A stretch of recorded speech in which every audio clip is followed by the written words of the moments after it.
Well, look, let's look at the first story of the day. It's on the front page of the Telegraph. Now, this has got the headline, Tories turn to Johnson to counter reform. This is the report that the former Prime Minister, Boris Johnson, has signed a letter which is being posted to voters in the Red Wall constituencies. It's expected that Boris Johnson will warn of a generation under Labour unless people vote Conservatives, and means that we could be seeing him play a bit more of an active role in this election. He's already been doing sort of endorsement videos for certain candidates. Lynn, you're shaking your head. Why? We need to let go of Boris Johnson. It's like we've got this weird attachment to him. Let him go. Well, he's a vote winner. He had his Define we. Britain. I'm in Britain. But he's a not vote. me. He's a vote winner. Okay, but then we need to ask ourselves why. He had his opportunity. Okay, he was a good when he was London mayor, but when he was Prime Minister, again, a good showman, but he lied umpteen times. Apparently he got Brexit done. Did he really get Brexit done in the way that people would have hoped?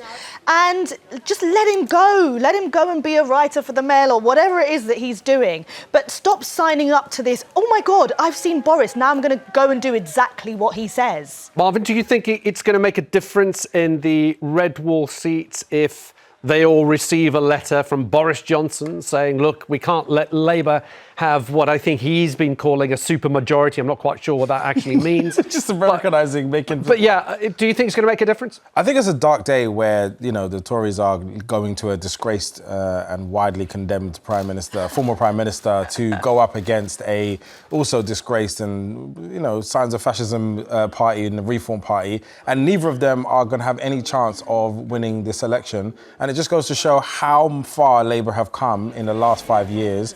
And it just shows where people's consciousness have gone to. We're not interested in these fringe debates anymore. Take your crazy leaders and go off to the other side, please, while we have real conversations about the future of this country. But is it because, though, the Conservatives right now have all but given up? I mean, you had Grant Shapps, the Defence Secretary, yesterday on Times Radio saying that, well, actually, I don't expect us to win. It's probably likely that we will lose. Yeah. But is it because they don't really have a talisman to lead the election? They don't. Rishi Sunak has had his D-Day debacle, and Boris Johnson, whether we agree with it or not, is extremely popular amongst this in advance. Conservative members across the country. They knew this in advance. So this is my concern, is that if the Conservative Party had any desire to really lead this country in a powerful way, when they realised that they made a mistake with Liz Truss, they would have looked at what does the short, mid, long-term approach look like. They don't care.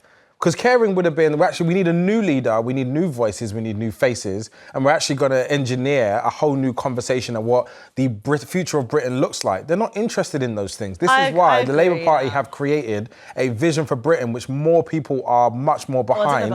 This fringe idea over here with these leaders fighting over second and third place is absolutely a joke. If you think about where they've come from and how long they've been in power, and over the last 100 years, how much power the Conservative Party have had, for them to be in this position now is absolutely embarrassing. And I look forward to them being pushed to the sides, because I need to have real conversations about how this country is run. And I'm not sitting here giving... I'm not sitting here giving Labour a free pass. They are going to have to work. I'm not interested in anybody being given the free run. But this is the first time I've had clarity. Neither of you seem to be convinced that Boris Johnson can shift some weights towards the Conservatives. No, he is not allowed to be in the conversation. I actually, in an embarrassing way, I think he will sway voters, but my question is why? Okay.